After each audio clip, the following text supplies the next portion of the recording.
Bishop George, Bishop Kihato and your wife,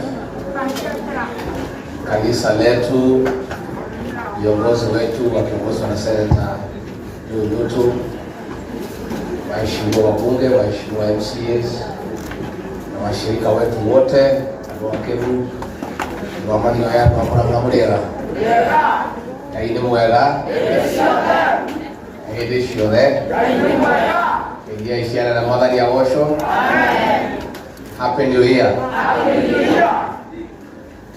Baba wetu askofu, kwa niaba hao wanasiasa naomba msamaha sababu wanaongea sana, hata ikabidi ikapita ile muda kanisa ilichukua, na kama kuna mahali wamepotea naomba msamaha. Hao wanasiasa wakiona microphone na waone wananchi wanakuaga namna hiyo, so msamehe. Bishop Kihato, I want to say thank you very much kwa kutukaribisha katika kanisa hili baada ya Jumapili ya kuomba pamoja na kumshukuru Mwenyezi Mungu kwa yale yote ametufanyia. Mimi na mke wangu tunashukuru sana. This is a great church. Hata kama ni ya mabati, ile roho iko hapa iko sawa sawa. Na usijali hata kama ni ya mabati, that is the beginning. Kwa sababu sasa mmenunua kiwanja, nasema pongezi. Sasa kazi imebaki ni ya kujenga nyumba ya kifahari kujengea Bwana. Na hiyo safari tutatembea pamoja. In whichever way taanza kusupport wewe, na maybe tukikaa Senator Ndutu atupange atuite hapa harambee kubwa tukuje tuchange pesa ya kujenga kanisa hili, kwa sababu niliona kulinunua kiwanja na hata kupanga kuchora, nitatoa zawadi kidogo ya kuanza ile kazi iko shilingi 3,000. Bishop ndio hii, tuanze naye, we can start as nyoto watatupanga tukuje, hii ni 300,000, tuanze ile kazi ya naye. Tuwakena mono praise and worship,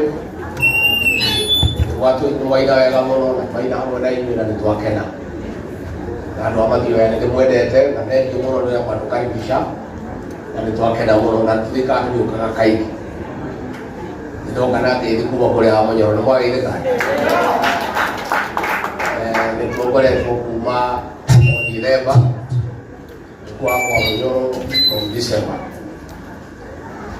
na koleto ya mukiradu kuma gitaro kia Mount Kenya na kundu kuingi onge mathikiriria nigetha tubange nyumba ino itu na tuguikara nigetha muthenya ungi tutigekore irima rira turi na koguo nĩnjoete maũndũ maingĩ mũno. Nilikuwa nimeahidi ya kwamba by January 31st nitakuwa nimesanya maoni ya watu wetu na vile wataniambia nitoe mwelekeo yetu ya kisiasa kuendelea mbele. Natoka kuomba msamaha, nimechelewa kidogo kwa sababu maoni imekuwa mengi sana, na nilikuwa nafikiria ni watu ya Mulima peke yake watakuja, watu ya Masai wakakuja, watu ya Kisii wakakuja, watu ya kwa Nyanza wakakuja, watu ya Western wakakuja. Nikaona hatutaki tuwafungie nje. Ama mkataka tuwafungie? Sisi tukaona tuchukue maoni kwa kila mtu. Na bado ninaendelea. Kwa hivyo nimechelewa kidogo. Lakini tarehe 9 Sunday coming ndio nitakuwa na nafasi nitoe ile interim report ya yale maoni nimepata, ile interim on Sunday jioni. Kwa redio zetu zote ndio nimweleze vile watu wameniambia hii, wanataka tupange namna hii, nitoe interim report, alafu niendelee kusikiza maoni ya kila mtu. Si ni mzuri kusikiza maoni? na tena hatutaki kukimbilia kwa sababu hatutaki kufanya makosa. We kama hetiati ulu wekate. I am very careful. I am very, very, very careful. We made many mistakes. Tulienda harusi na gari ya mtu mwingine. Si ndio? Kufika kwa mtu akakwambia tushuke. Tulienda kwa serikali bila kukata. Tulienda kuaminiana. Tulienda kwa serikali kwa misingi ya Ukristo. Tukaamini William Ruto kwa sababu ni Mkristo, tukafikiria yeye ndio Bwana. Sasa we cannot make the mistakes that we made.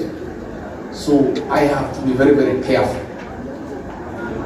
Ndio nichukue maoni, nichukue tufanye vizuri, ndio tukitoa mwelekeo, we don't make a mistake. So on Sunday the 9th of this month, I will release the interim report of what our people have told me on the direction that we need to take, and from there tutatembea pamoja. Mimi niseme ya kwamba watu ya Mathioya, wakulima ya majani chai na kahawa, hii ya watu hapa Murang'a, na nikiwa pale ofisini nilifanya kazi mingi sana ya mabadiliko katika sekta ya majani chai na kahawa. Nataka kuuliza wale wako kwa serikali sasa, to build on what we did. Kuna pesa nilisukuma shilingi bilioni 7 ya kulipia watu madeni ya kahawa. Hiyo pesa haijaachiliwa.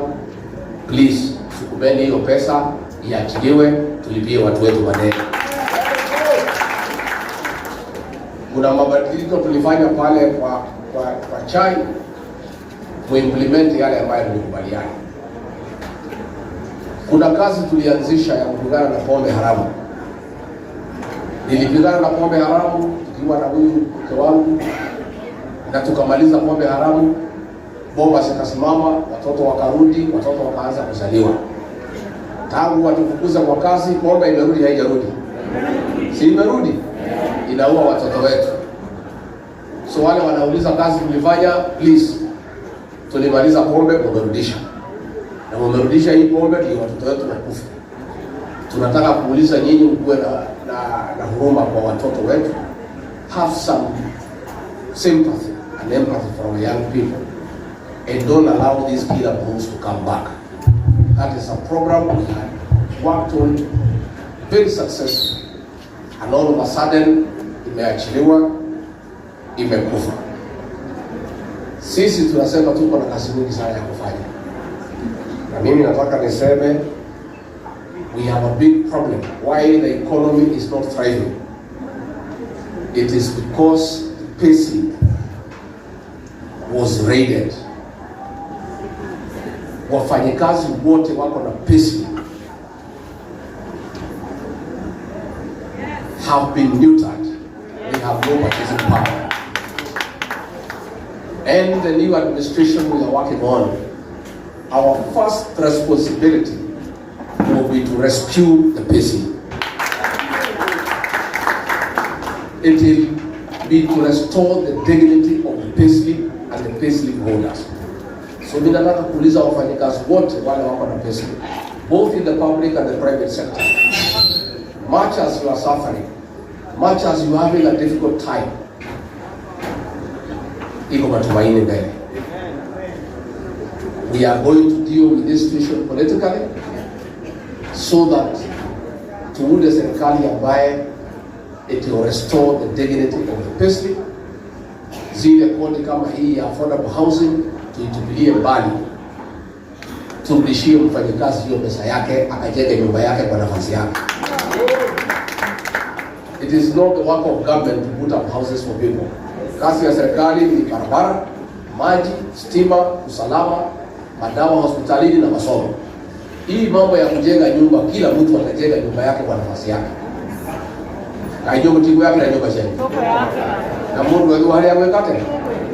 Au kijana. So niliona wengine wanasema why Gachagua anasema hii maneno ya manyumba. I thought it's a good thing. Mpaka niliingia pale nikajua ni biashara. Ni watu wanajifaidisha kwa hiyo program ya nyumba na kuumiza wafanyikazi, both in the private sector and the public sector. And I want to give a commitment to all workers in the republic both in the private and the public sector, that we are seized of the matter and the magnitude of the crisis that faces our workers in the country after their payslips were raided and they have been denied the purchasing power. And that is why our economy is having a challenge. And we'll do whatever it takes, not only to rescue the payslip, but to restore its dignity, because that must be done. Sisi shida yetu na William Ruto na serikali ni ahadi za uongo. That is our problem. Mambo ya uongo, Bishop. Tuliahidi hawa watu wote wetu ya kwamba bottom up economic transformation agenda ni ya kuweka pesa kwa mfuko ya kila Mkenya. Instead, ile kidogo walikuwa nayo kwa mfuko, serikali iliingia kwa mfuko ikatoa. Si ndio ilifanyika? And that is why there is a problem. Na ndio tunasema hii maneno ya uongozi ya udanganyifu ni mambo ambayo hatutaki. And Kenya is a democracy. Tusipigiwe kelele ya kwamba tumeamua, tumedanganywa. Kwa sababu sisi ni watu tumesoma, sisi ni watu werevu. Na mjinga akierevuka, werevu wako wapi? Mashaka. Hao watu wameerevuka. Tulikuwa tunaongea mambo ya bodaboda wakatengwa. Sasa nimeona tena wamerudishwa. Same script. Sasa vijana ya bodaboda wapatia 1,000. Hiyo vijana ya bodaboda wamecharuka sana. Rauga jogu ndakikona ke. Na ngombe ndikakwenda ke. Sisi tunasema, na nimefurahi sana pale hebu jana. Watu ya eneo hili ya Mlima Kenya wamesema wale wanataka kuja kutuletea pesa, mkuje na pesa mingi. Tuko na haja nayo. Lakini kuja kukemea, kusomea na kutukana viongozi katika mlima haiwezekani. Sasa hivyo kijana alikuwa ametumwa kutoka Limtuvali ya kuja atukane JB Muturi. Akaambiwa na wewe ndio ile pesa mko nayo, alafu mtoka mfanye nini? Mambo ya kutukana viongozi wetu hapa mlima, kuja kuwasomea, kuja kuwakemea haitawezekana tena. Kama mko na pesa mko naye, mulete. Hao watu ni hatari kwa kufungua hoteli na kufunga. Our people are experts. Kufungua hoteli na kufunga wanajua. Mulete pesa mpatie watu. Sasa hapo Embu walikuja wakaachiwa karibu 15 million. Alafu kila kijana akapatiwa 1,000 akaenda nyumbani. That is what we want. Lakini na mkate na soda ni sawa. Ile watu ya mlima wamekataa. Ni watu kuja kusomea viongozi hapa na kuwakemea na kuwakosea heshima. Na nilifurahi sana kwa sababu hata wale walikuwa wanatukana viongozi wetu huko Rift Valley, huko Western, jana walikimbia. Sasa watukanane huko Western, watukanane huko Rift Valley. Wakifika hapa wafunge mdomo. Funge mdomo. Watu hapa wamekataa hiyo maneno ya kufanya Mlima Kenya kuwa kiwanja ya matusi, ya kukosea watu heshima, na ya kuita sisi wa kabila na mambo mengine ambayo haifai. Those who want to come, you come. Na sisi hatuna haja na mtu, hakuna mtu tuko na fujo na yeye. Mkuje msikize, ukisikia ni uongo unasema hiyo ni uongo. Ukisikia haina maneno unasikiza. Na msiweke watu sana. Muongee 10 minutes 15 muwapatie pesa watu waende nyumbani. Si ndio? Kuna haja muongelesha watu masaa 5 alafu unawaekea na watu wanataka kuchukua pesa waende nyumbani. Hata juzi wamekuja hapa Endarasha, kila mtu 1,000 hakuna moja tu pesa. Ubaya ni kubeba watu na malori kwa sababu wanaweza kuwa na accident. Hakuna hata haja ya kuleta watu na malori. Kama unataka watu ya kushughulikia, usichukue tu watu ya ile. Wale wako tu hapo karibu, wapatie kila mtu 1,000 wakusikize, iingilie masikio hii tokee gani? Alafu wewe ufanye nini? Siko namna hiyo. Kwa sababu tunasema hata wale tumeona ile hoteli imefunguliwa pale Ikulu na ingine Karen. Watu wanabebwa hapo kila mtu 10,000. Nendeni mchukue pesa. Lakini mkuwe careful na hiyo pesa. Sababu hii pesa ni damu yetu ya watoto wa Gen Z. Hii pesa ni ile ingenunua madawa. Hii pesa ni pesa ndogo. Lakini pesa kwa sababu si mbaya. Hii pesa usipeleke mtoto nayo shule. Hii pesa usinunue ng'ombe atuweke pamoja na ile yako. Hii pesa ni ya kukula siku hiyo. Alafu adigo Mungu amepanga mwili yetu mzuri. Unakula alafu inasia kwa alafu inafanya nini? Hiyo pesa iko na damu kwa sababu hiyo iliuzwa vijana wetu wa jinsi wamekufa. Hii pesa ni ile inunua madawa hospitali. Ndio imejazwa pale Karen na Ikulu na Maria. Atu watu ya mlima wapewe ndio viduka. Unaweza viduka? Lakini pesa kwa sababu inaweza saidia. Ile tu I want to caution you as my people. Pesa hiyo washie tu kaliana shia. Unajua nani? Na dukana kule mahio kutukalia na mama. Na dukana lile mwana chukuru na pesa hiyo. Isho ndio shia kule anakanwa ngau.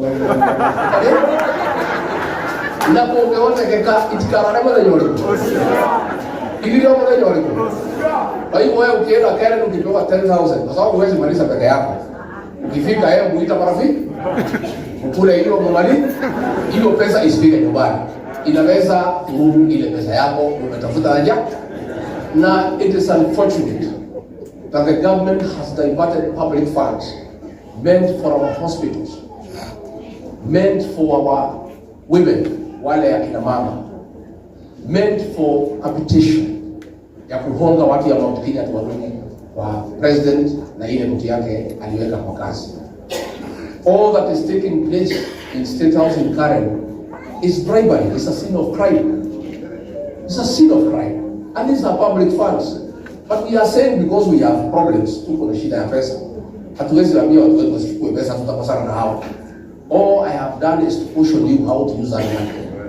Isho nisi hapo leo na kanua tauta. Ndio kairuka na kile. Ono kwa mutimia kudio mwende tendo kama tukijilia moshi. Umwele moshi madia bro. Oera ubro. Aho dere pesa hauke. No ke kona vire. Wa mundu mutafora na wega nake. Kumbe dera pesa.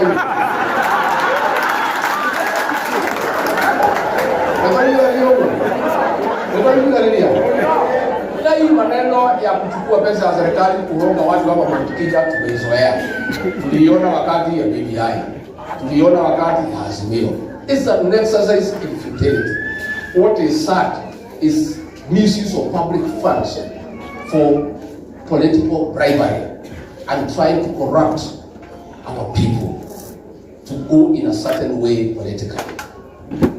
Sasa tunaona mabasi yote ya shule instead ya kuwa inapeleka watoto shule inakuwa preserved kusaidia watu wetu ni kuchukuliwa kupeleka watu kwenda kuhonga. Unaona mabasi imejaa kwa barabara. But we are saying jobu degaliko na ke na ngombe degaliko kuwe na ke ndio ya ngoge iwe mtike ule kaunti ya Bunge la Marabu Ngombesa. Nikimalizia ndio mimi niwachie hapo. Hii maneno ya abductions, we continue to condemn abductions in the strongest terms possible. And to say, even the colonial government, brutal as it was, it never targeted our children. We want to call upon the president to stop the abductions and killings of our young people. It is pointless, Mr. President, for you to pretend to be creating peace in DRC when your government is abducting and killing our children. It doesn't make sense. That is pretense. How are you concerned about the insecurity in DRC when under your very watch your government is abducting and killing our young children? Mambo ya criminal gangs. Serikali imetafuta criminal gangs hapa wachafue hapa kwa Kenya. Knowing very well ya kwamba hao vijana hawatakubaliwa na vijana na wanataka hiyo vijana wapewe pesa walete fujo ndio vijana wetu wajipange wapige hawa ndio watuchekelee wakikuyu wanapigana. That is what has happened pale Mwea. Hiyo kikundi imeamuka, watu pale Mwea wameshikana, wamewaua. That is what they want. Because they know our people cannot accept that criminal gang road. Kama sasa walikuwa wanapanga ni watume hapa walipo kanisa. Sasa vijana hapa wakajipanga. Lakini hawakukuja na wamefanya vizuri. Because that they should not be misused. Ndio wakija wapigwa na vijana yetu. Sasa rais akikunywa maziwa pale na watu yake ile inaitwa musiki, wanacheka ati wakikunywa wanapita. Ugo ni watu bageire. Nira ati atoituma mahurane atothekagirire ule turimu. Ati nigikuyukira hao wanake. I want to urge our young people, please usikubali kutumika vibaya. Pale Mwea wameuawa wawili. Na watu wa huko wamesema hawezi kubali. Because those guns will not be allowed to come. And that is what the president wants. Hiyo vijana wakuja waanze kuleta vurugu, watu wetu wajipange, wauane, wapigane, atuchekelee. Let us not fall into that trap.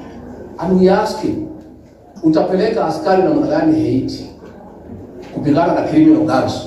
Then your government is sponsoring gangs in Kenya. This is hypocrisy. Why don't you first deal with the gangs here? And these gangs are not even there. You are the one who is reviving them and encouraging them. So sisi tuseme watu wetu tutikahulithanio. Abuge aitu marahe ndio le Ruto. Marahe obeja. Maroka mara kunyanira ule imatio ta hapo inuka. Ndei mutodo le kamerete kwa wa mahiti na wa maho. Tena merete kandi ya mere. Imera wa mahiti ahe ndio wa maho makahule muka. Wa mahiti akihura mukare. Amamuka ngora ke. Euma he ndio Ruto mamukararie. Euma tino kanga noe nyagi ya kwa jabu na kwa baruhi. Euma tindaga Nairobi kawa ine. Kiuraia kurathi atia kaurire rwate riu maundu mao ni mahikanire riu ndaigua ni murenda kumainokia kandi murenda kumauga mundu wothe wakunyanire ruriri ni mumwe ka mutimoe tabari yao ni mubangite ya kuinuka wandu wi kandi magacoka ni wandu wi na ni mahenirio ni Ruto akimeraga nimera mundu ni ndiramumenya ninyo beno itu atareka na kutokayo kania na reda kumuhudira iwe makeo ngesi ni bagana matano ye moikate mama mwana kwa ito hizo nei kulingana na mgashi nyingine ito hizo nei kalingana na kai kalingana sene taya mahao milioni nipo anyo toyo ni java moto kwa video je tumoombe iwe komino mugara ila kana mugara eh abuja ya muranga ame ya muri uwa maua nari akenya no mata maugire matingedia ruriri besha ari angiri kedia ruriri besha eu na no hado wa henu Ruto ainga merete mundu tuikara na kende ema henu hapo wa henu ni babiso mbaya na mapasta kana maheni ndio wao tia wao leo na iwe mundeithie tushanie itungati cia muthenya mukundeithia ni mucio ga mutiwe akunyanire ruri ni mumwe ga mutimoe turenda mwaka uyu guko cio mwaka wa hitiro tahoya na murigi wakinya mutume message hari nyumba yitu horo kunyaniri ati miaka 50 utiri mundu geciria ringi wa kunyanira ruriri andu acio mumuonie kaundu othe nigetha muthenya ungi mundu erwo tukunyanire ruriri akauga tarekenya mbethi haria kahinda ako nimoya kwa uguo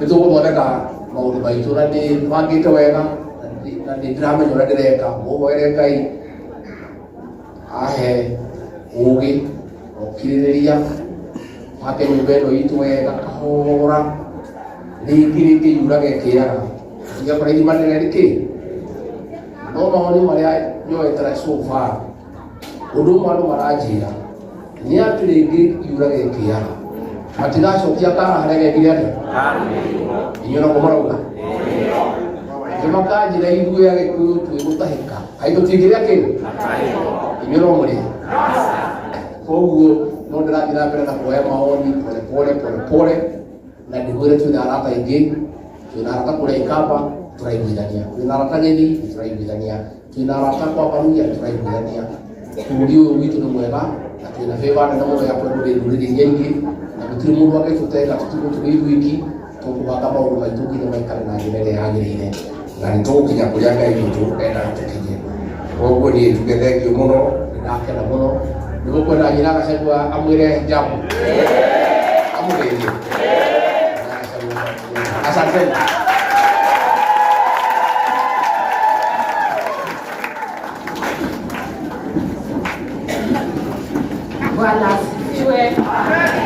Our bishops and the House of Clergy, the People's Deputy President, and Raito Amorana, Wathani Agocwo. Ngai nĩ mwega. Na hĩndĩ ciothe. Ngeithia na cia rĩera-inĩ. Ngai kũrĩ andũ matarenda kũngeithia na cia rĩera-inĩ.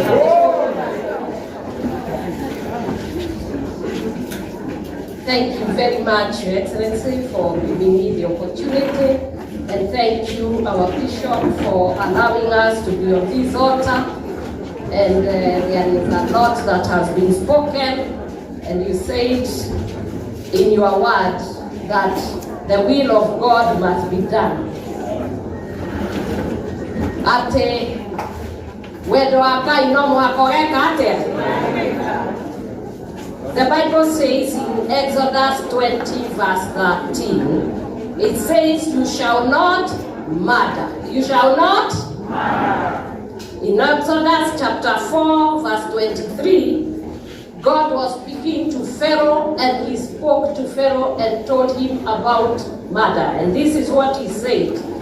And I told you, he had told Pharaoh before, let my son go so that he may worship me. But you refuse to let him go, so I will kill your firstborn. It is very sad and it is very tragic. And as I stand here as a mother, I am saying, let our sons live. And they must live. We worked very hard to make sure they did not take drugs and they did not take alcohol and substances that were killing them. Why we wanted them preserved, like poor and the midwives, poor and silver.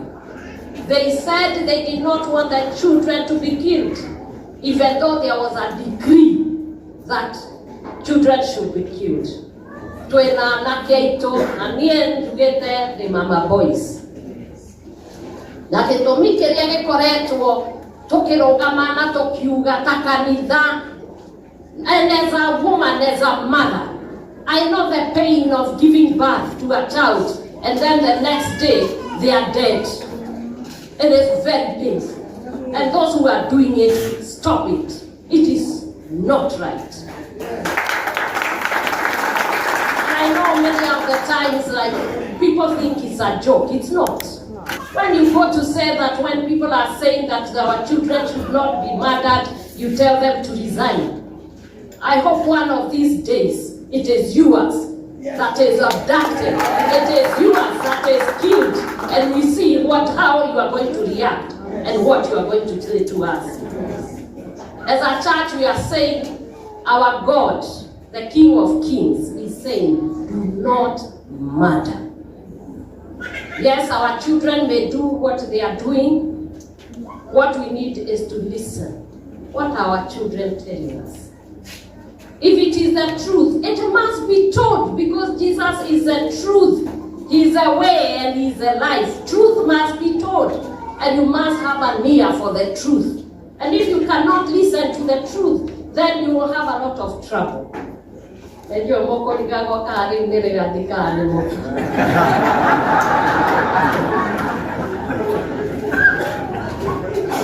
I thank God for giving me be a good husband who can stand by the truth. What is right must be right, and what is wrong must be called wrong. And as a mother, I'm talking to the young men out there. My cry of the heart is that you live and not die prematurely. I want you to be fathers. I want you to be leaders. I want you to change this nation. How can you change this nation when you are in the grave? How can you change this nation when you are crippled by fighting one another? You must stop it. And in Mount Kenya, I'm speaking to you. Do not join those criminal gangs. Do not allow yourself to be abused and to be misused. Refuse completely and allow yourself to live, because as mothers and fathers, we don't want to bury you. We want you to live long. You see us in our old age and you bury us instead of us burying you. And that is the same cry of the church, and I know. We want you to mature. We want to see families. Like me, I have taught you young men. I want many Dorcases to be born. How can they be born when you are dead? How can I be born when you are drunk that you don't even get married? I want you to get married. My girls are waiting to be married and you are in the gutter. We are going to get you from there. I have not stopped. And I'm appealing to you because I know you are on social medias, you are in the print and whatever media you are in. Listen to your mother. She is talking to you again. Please, do not fight one another. Do not kill one another. And do not allow yourself to drink and die. This is my appeal, and I thank you so much. God bless you, and God honor you.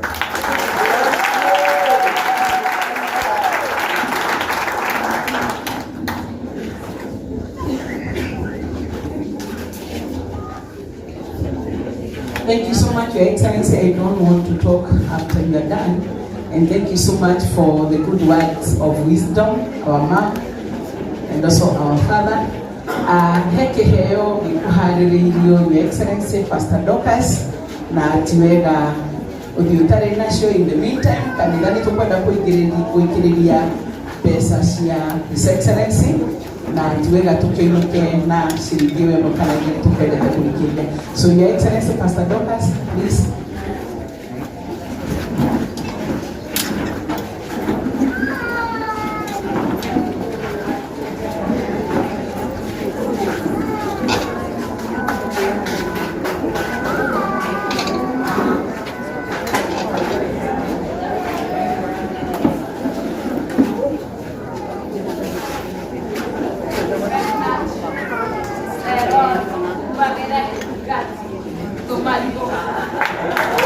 Thank you so much.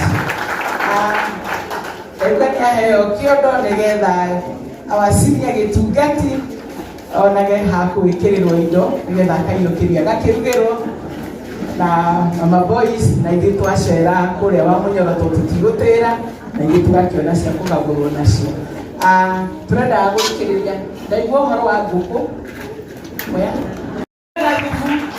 nigetha uthi na mbere na gututongoria na guturugamirira nikuonania Mount Kenya iko imara. Joinwo your spouse nigetha mwamukire. Thank you so much. Ariothe turaikiriria pesa cia His Excellency, tukaribia dakika moja moja.